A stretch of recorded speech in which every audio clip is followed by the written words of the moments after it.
Melayu itu apa?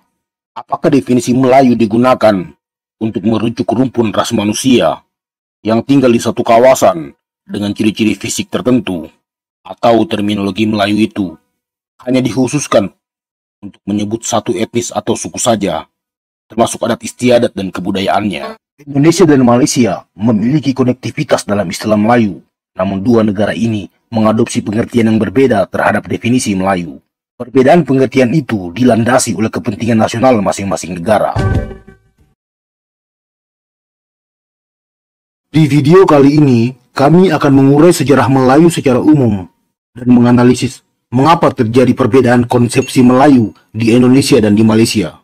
Kemudian, kami akan melakukan antitesa terhadap pemahaman yang kontradiktif para sejarawan, khususnya di Malaysia, terkait konsepsi Melayu, sekaligus memposisikan terminologi Melayu secara lebih objektif dan bermartabat. Dalam konteks sejarah, istilah Melayu termasuk peradabannya, pada dasarnya berasal dari Indonesia, warisan sejarah leluhur, dan menjadi bagian dari keragaman budaya di Indonesia.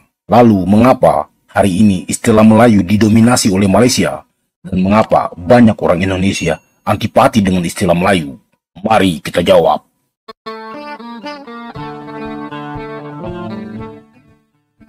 Istilah Melayu telah dikenal sekitar tahun 100 hingga 150 Masehi dalam buku Geografike Sintaksis karya Ptolemy.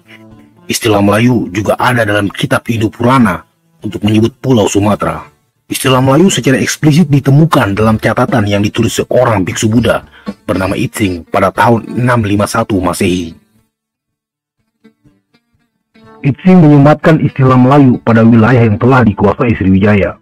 Karena sebelum era Sriwijaya ada sebuah kerajaan kecil yang lokasinya berada di situs Candi Solok Sipin, Provinsi Jambi. Itu adalah kerajaan Melayu pertama yang kemudian dikuasai Sriwijaya.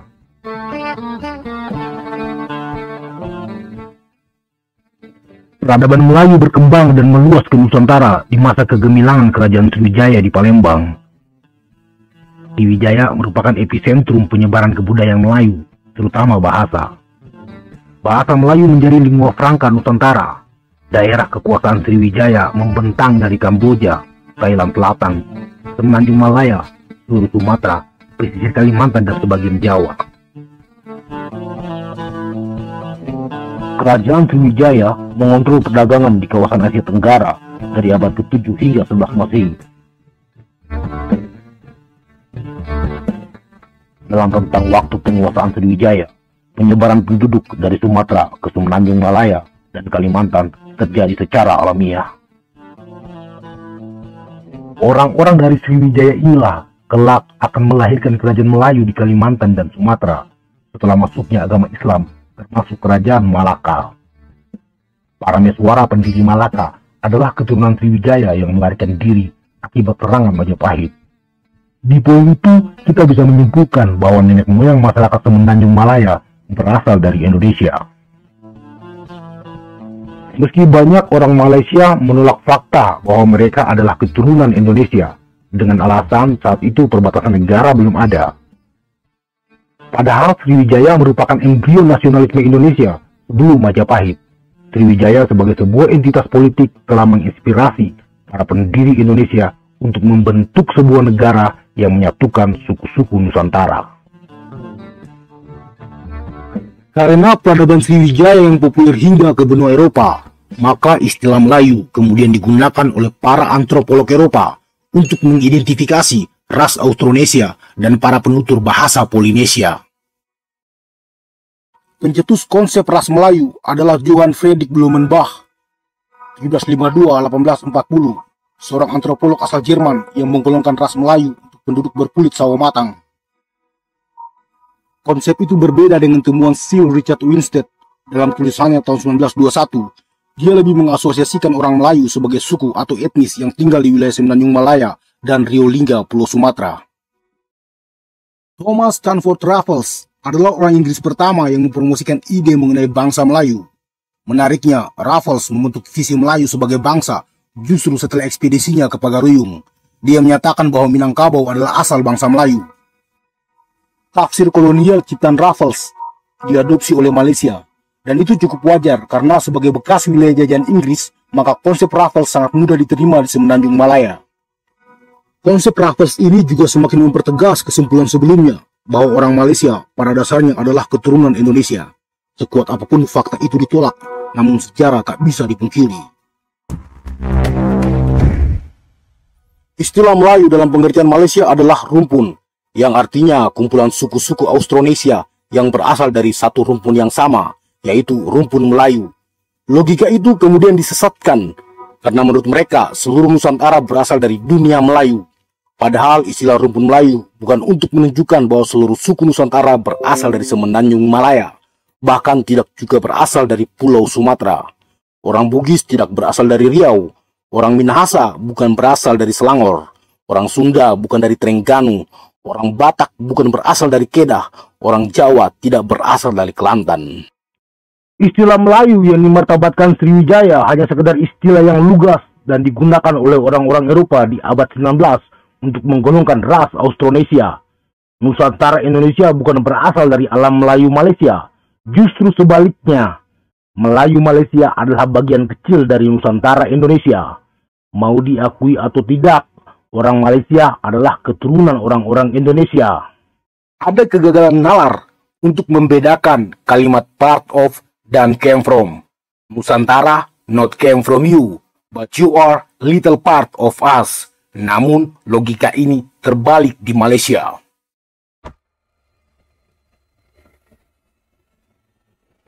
Inilah kekeliruan logika yang berimplikasi melahirkan kesalahan penafsiran. Istilah rumpun ras Melayu memang digunakan juga di Indonesia, hingga muncul istilah-istilah lain sebagai turunannya, seperti istilah Deutro Melayu atau Proto Melayu. Namun hari ini, orang-orang Indonesia kembali menggunakan istilah ras Austronesia dan Melanesia. Istilah Melayu dikembalikan menjadi istilah untuk menyebut sebuah suku terhormat yang ada di Sumatera dan Kalimantan. Mengapa demikian? Karena konsep Melayu telah berubah menjadi sebuah konsep politik. Ada upaya politisasi Melayu. Terminologi Melayu di Malaysia sama sekali tidak berbasis kebudayaan, namun sebuah identitas politis yang sengaja diciptakan akibat kegagapan mereka menemukan identitas nasionalnya.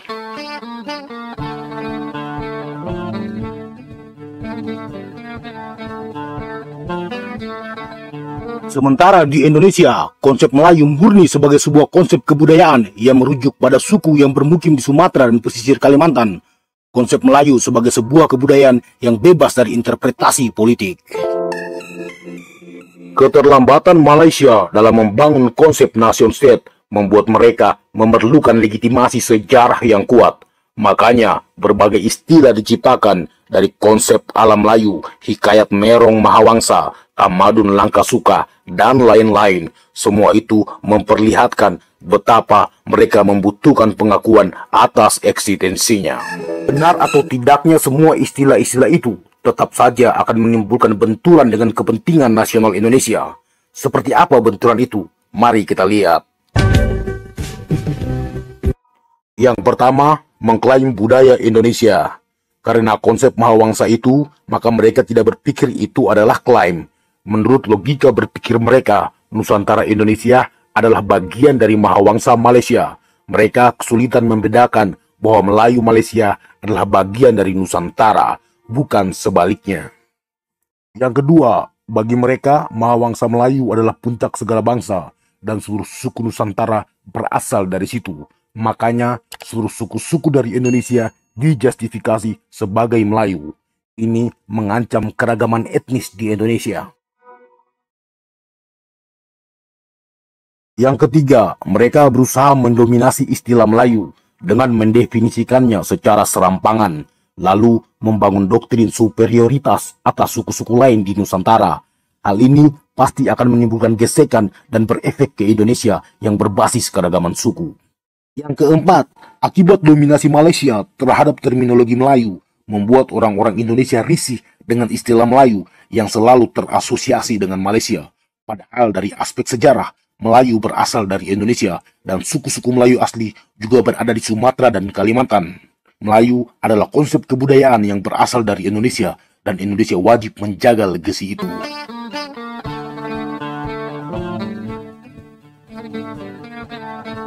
Para sejarawan Malaysia menciptakan istilah Mahawangsa, sebuah istilah yang sangat bombastis dan tendensius. Mahawangsa berasal dari bahasa Sanskrit yang artinya negara besar atau puncak segala bangsa. Pertanyaannya, jika memang Mahawangsa, sejak kapan kerajaan-kerajaan di Malaysia menguasai Nusantara? Ada yang tahu jawabannya? Assalamualaikum warahmatullahi wabarakatuh.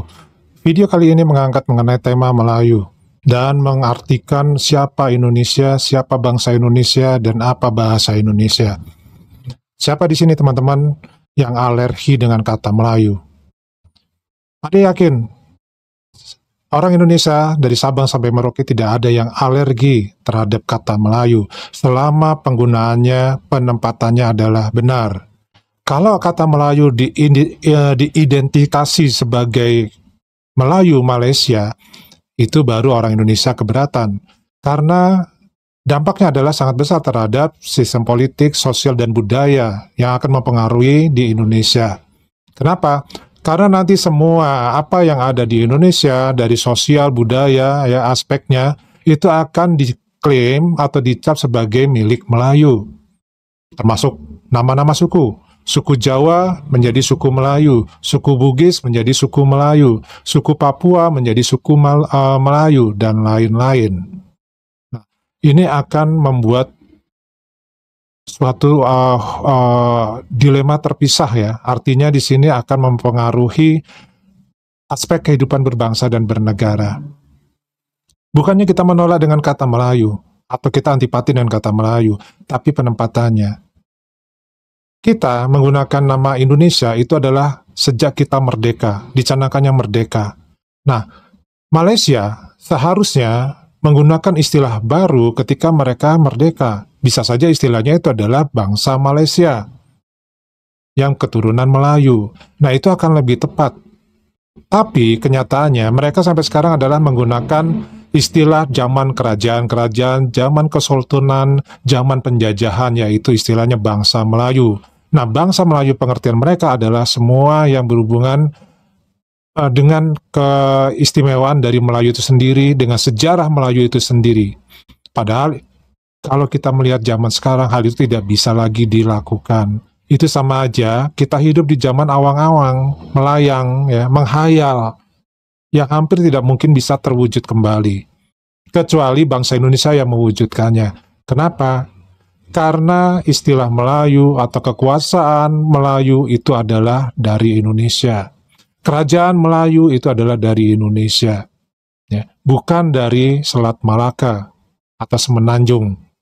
Nah, inilah yang perlu generasi muda kita mengetahui asal-muasal dari bangsa kita. Kenapa? Karena setelah angkatan Pak D, ya, anak cucu kita ini lama-kelamaan kalau kita selalu mendengar kata Melayu adalah istilah dari Malaysia atau milik Malaysia, maka anak-anak cucu kita ini akan mengikuti pola seperti itu. Karena ini sebenarnya ada pola yang namanya tersusun ya, supaya nantinya generasi-generasi berikutnya itu akan melupakan yang namanya bangsa Indonesia, yang ada adalah bangsa Melayu. Ini yang kita tidak inginkan. Sebagai contoh, ya, ada beberapa hal di TikTok juga, itu ada istilah Jong Jawa. Kita semua tahu, Jong itu artinya kapal. Jawa adalah Jawa. Jadi kapal orang Jawa.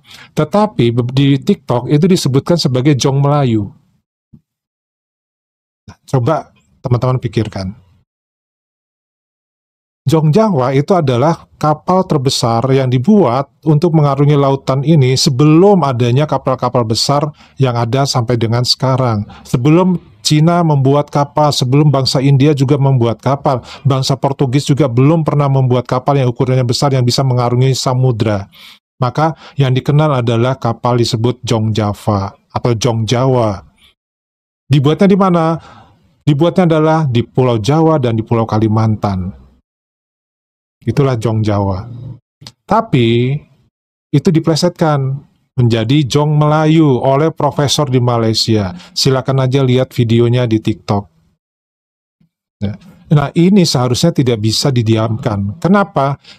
Anak cucu kita akan mengetahuinya adalah nanti Jong Melayu, bukannya Jong Java. Ya, sehingga mereka tunduk dengan pola permainan Melayu Malaysia. Nah, ini yang tadi harapkan tidak terjadi. Jadi kita lah harus memulai ya memperjuangkan bahwa bangsa kita ini dari mana asalnya, siapa bangsa kita ini. Dan kita tidak bisa disebutkan Melayu. Kenapa? Melayu di Indonesia identik adalah dengan suku-suku di Sumatera, beberapa di Kalimantan dan beberapa di Jawa, lalu beberapa di Ambon atau di Ternate. Sementara ya kita juga memiliki suku bangsa yang lainnya, yaitu ada bangsa Sunda, ada suku bangsa Jawa, ada suku bangsa Papua ya. Yang sebenarnya kalau kita mengurutkan dalam sejarah itu pun mereka sebenarnya masih masuk dalam suku Melayu. Hanya karena sudah terlalu jauh perbedaan dari adat istiadatnya sehingga itu seolah-olah berbeda ya. Tetapi bangsa Indonesia tidak mengenal perbedaan-perbedaan itu suatu pertentangan, tetapi perbedaan itu adalah menjadi kekayaan dari alam bumi Indonesia. Nah, teman-teman, siapa yang setuju kalau Melayu itu adalah sebutan untuk istilah untuk Malaysia sendiri, atau Melayu itu adalah milik bangsa Indonesia, atau Melayu itu adalah milik semua negara-negara di ASEAN? Tulis di kolom komentar ya. Wassalamualaikum warahmatullahi wabarakatuh.